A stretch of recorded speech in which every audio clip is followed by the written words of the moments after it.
Hello guys, আজকে আমরা finally পৌঁছে গেছি আলিপুর চিড়িয়াখানা, পশ্চিমবঙ্গ তথা ভারতবর্ষের এক অন্যতম এবং বৃহত্তম এবং অত্যন্ত সুপরিচিত চিড়িয়াখানা। আমরা প্রথমেই টিকিট কাউন্টারের দিক থেকে টিকিট কেটে নিয়ে ভেতরে প্রবেশ করছি আমাদের পুরো টিম নিয়ে।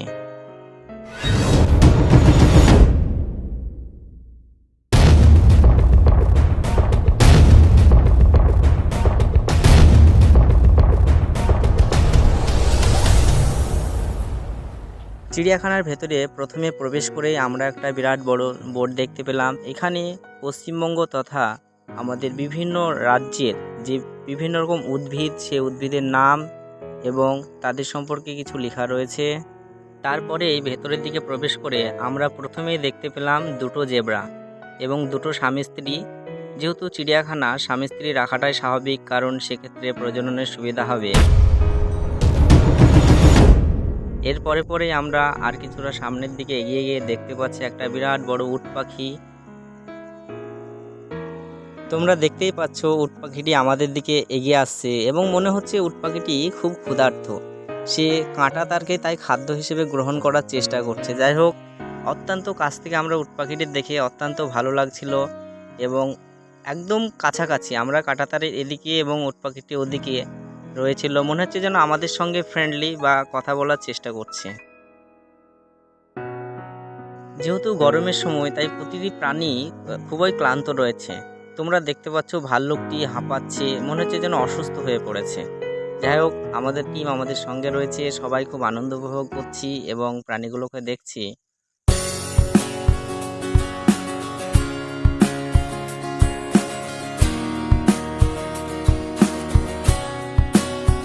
এখানে মাটির ভেতর একটা খরগোশ ঢুকে গেছিল, যেটা তোমরাকে দেখাতে পারিনি। যাই হোক, ভাল্লুকটি খরগোশটা ধরার চেষ্টা করছে এবং সে মাটির ভেতরে খরগোশটিকে খোঁজার চেষ্টা করছে।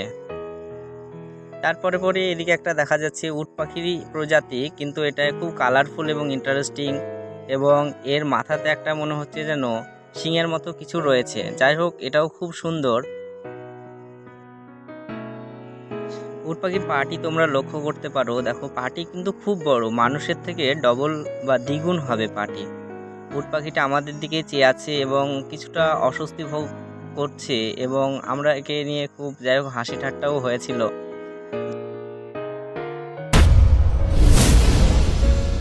এর পরে আমরা চলে গেছিলাম হরিণের কাছে। এখানে প্রচুর হরিণ রয়েছে। যাই হোক, হরিণগুলো অনেক দূরে রয়েছে, তাই ঠিকঠাক দেখাতে পারলাম না। তো এখানে দেখতে পাচ্ছ একটা খুব বড় চিতাবাঘ। তোমরা জানো চিতাবাঘ সবচেয়ে দ্রুততম প্রাণী স্থলভাগের। যাই হোক, বাংলাতে একটি প্রবাদ বাক্য রয়েছে, বন্যেরা বনেই সুন্দর। তো এখানে যত প্রাণী রয়েছে, সব প্রাণীগুলো আমার মনে হয় বনে থাকলেই সুন্দর থাকতো। প্রত্যেকটা প্রাণী অস্বস্তির মধ্যে রয়েছে এবং আমার মনে হচ্ছে না যে একটা প্রাণীও এখানে ভালো অবস্থায় রয়েছে। যাই হোক, মানুষের আনন্দ উপভোগ করার জন্য বা মানুষকে আনন্দ দেওয়ার জন্য এবং বন্য প্রাণীর সম্বন্ধে বিভিন্ন কিছু জানার জন্য যদিও এখানে প্রাণীগুলো রাখা হয়েছে, তবে আমার তরফ থেকে মনে হয় যে প্রাণীগুলোর ওপর যেন খুব অত্যাচার চলছে বা ওরা খুব একটা স্বস্তিতে নেই।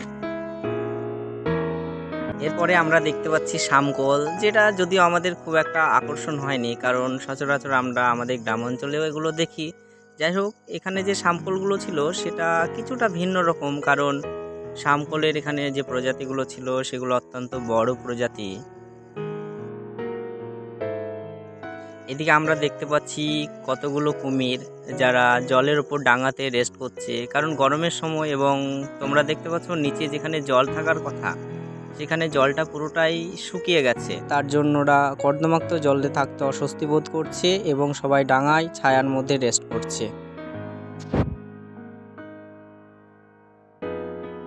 এদিকে তোমরা দেখতে পাচ্ছ রাজহাঁস এবং রাজহাঁসের বিভিন্ন প্রজাতি, বড় বড় প্রজাতি, যেটা গ্রাম অঞ্চলের থেকে প্রায় 10 গুণ 5 গুণ হবে। তারা নিজের মতো করে খেলা করছে এবং আনন্দ উপভোগ করছে। যাই হোক, বন্দি অবস্থায় থাকলে কি আর আনন্দ পাওয়া যায়? তবুও ওরা নিজের মতো করে নিজে রয়েছে।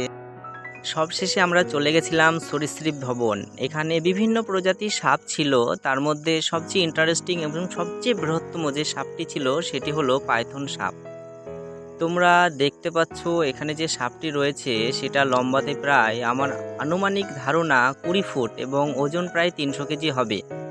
যাই হোক, খুব সুন্দর লাগলো চিড়িয়াখানা ঘুরে। তোমরা যারা ঘুরতে ভালোবাসো বা ভ্রমণ পিপাসী ছেলেপিলে তারা অবশ্যই ঘুরে যাবে সময় পেলে কলকাতা চিড়িয়াখানা।